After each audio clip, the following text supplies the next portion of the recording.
Gunung Agung Karangasem kembali erupsi pada Kamis dini hari. Akan tetapi, kolom abu pada erupsi yang berlangsung selama 3 menit 40 detik tersebut tidak dapat teramati lantaran tertutup kabut.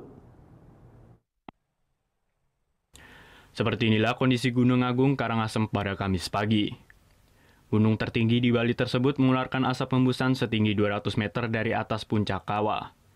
Kembali tingginya aktivitas gunung lantaran sempat mengalami erupsi pada Kamis dini hari. Erupsi yang terjadi pukul 4.34 WITA tersebut berlangsung selama 3 menit 40 detik dengan amplitudo 17 mm.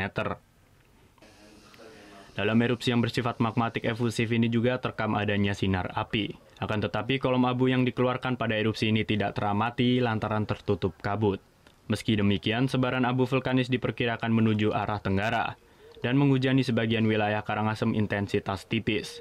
Menurut PVMBG, sistem pipa magma yang sudah terbuka menyebabkan gas-gas fluida dapat dengan mudah menuju ke permukaan kawah sehingga memicu erupsi.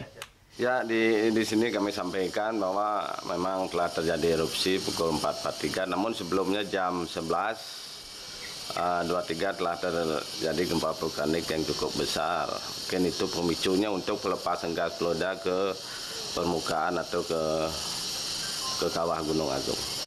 Kalau sinar api memang kita lihat semalam itu dari CCTV Bukit Hasa, dari Batu Lompe, pos kita Batu Lompe dan Renang tertutup kabut.